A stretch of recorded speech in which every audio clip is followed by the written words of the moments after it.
Disclaimer. This video is for entertainment purposes only. Do not attempt this at home.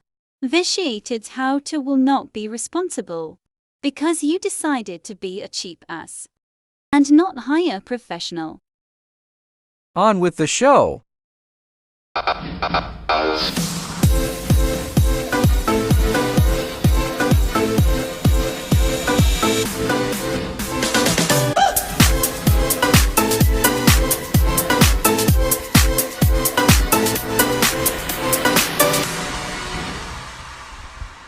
Alright, next thing, disconnect the battery. They say all you gotta do is disconnect the negative.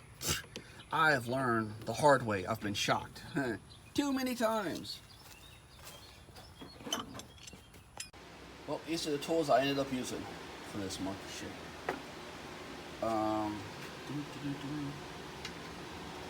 11mm, 13mm for mine. The two extensions, 1/2 inch. Where's that?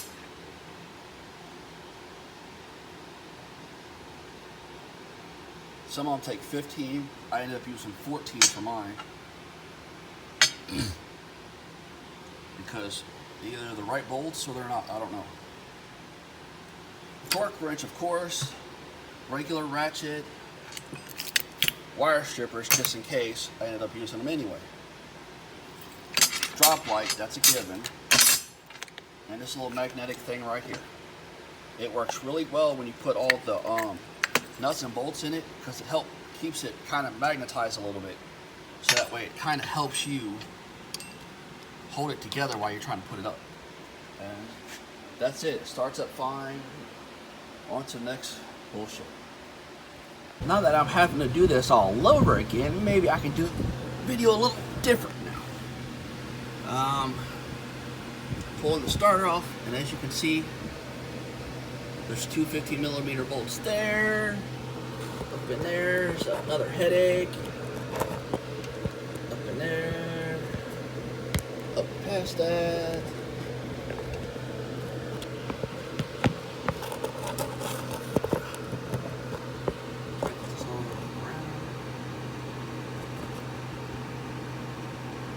First one you got is an 8mm or 5/16. The thick one next to it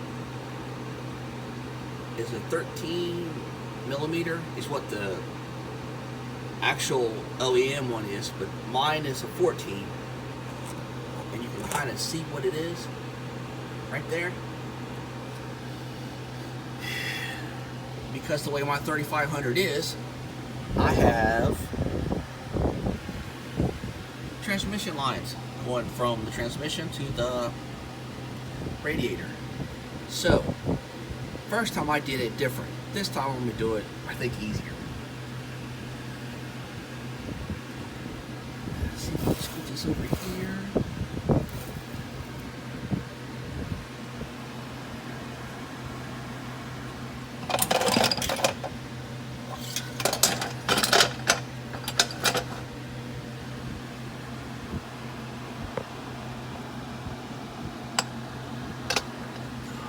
Garbage in my way.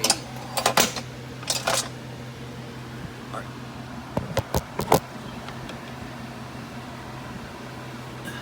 Last time I took all the other garbage off first.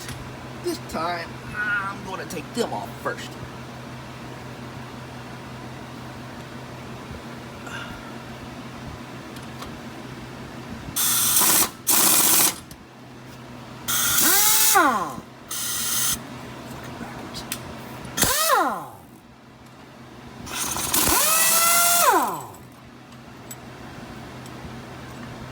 First one is okay to take off fast.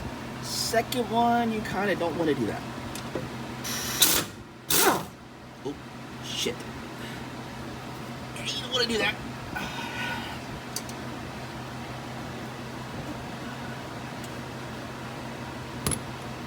Let's put the cart back over this way.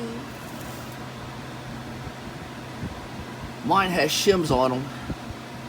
underneath for whatever reason. I don't know. I didn't put them on there. I'm just keeping them where they go. So you got to pay attention to that. Next thing is, yeah.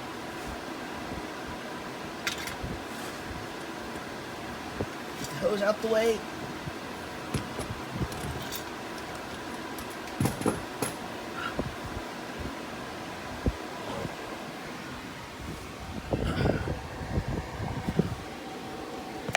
Now you have access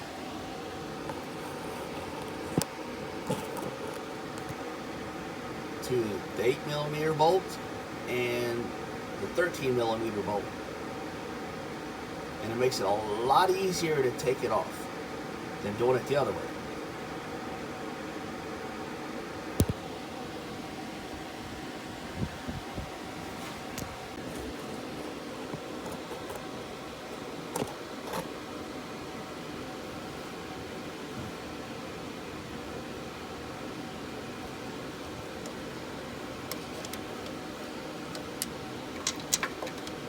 Gotta be mindful not to drop it on your head.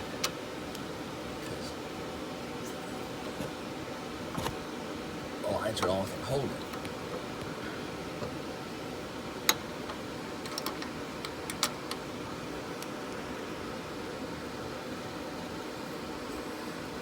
As you can see, I ran my hand through the axle. That's the only way to be able to do this and make it easy.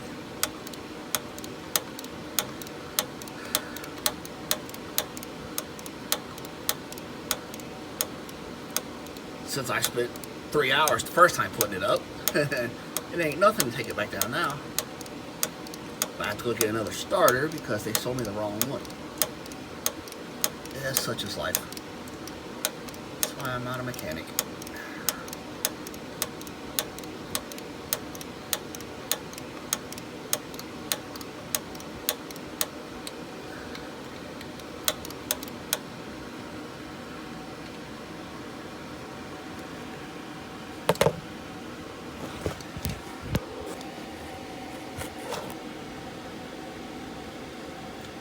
Next, I'm getting out the 13mm bolt. Got to bend the wire down a little bit so you can get access to it.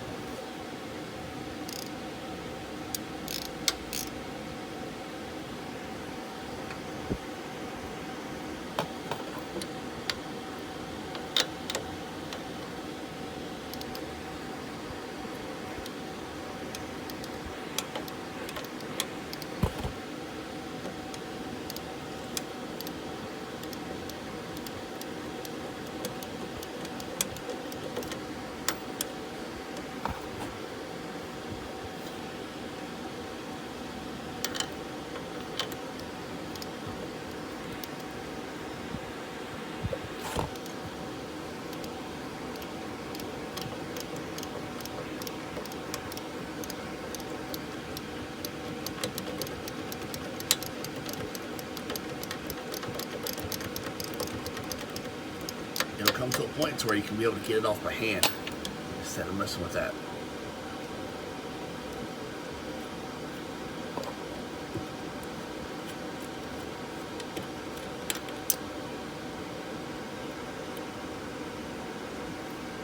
And you might want to save the washer just in case you lose the new one. Pull the wire out the way.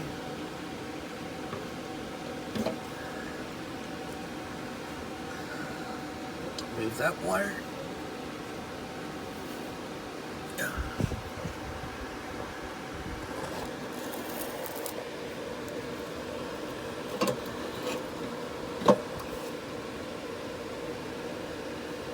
It's going to take both hands to pull it out. And hold on to it for dear life.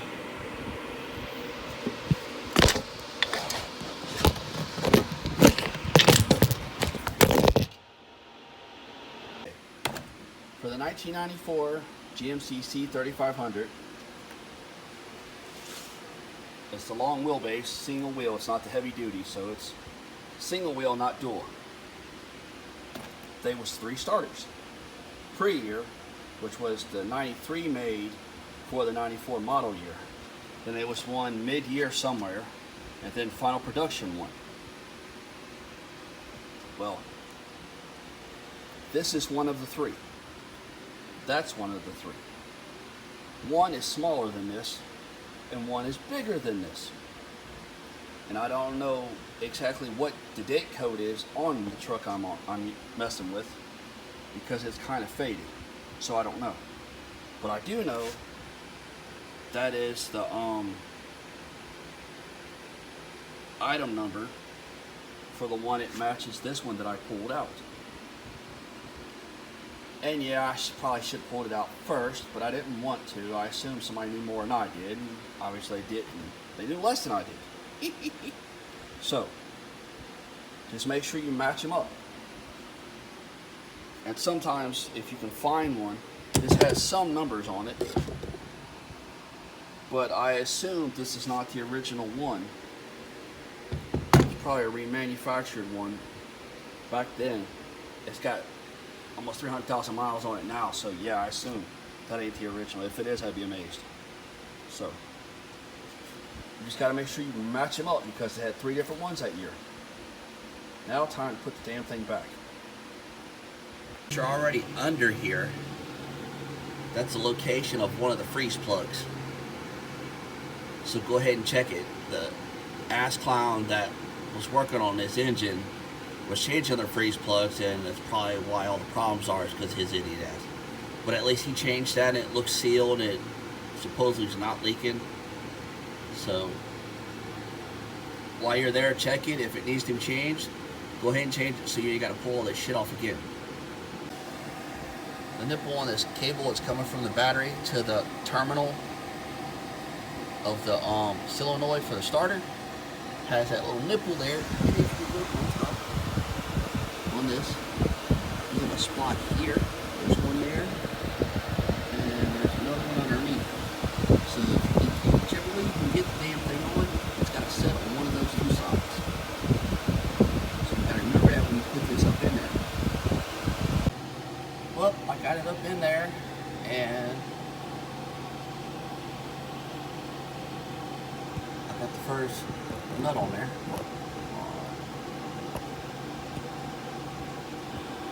Damn phone. As you can see, I got it on there. Just put it on, push the cable as far back as you can get. Then you put the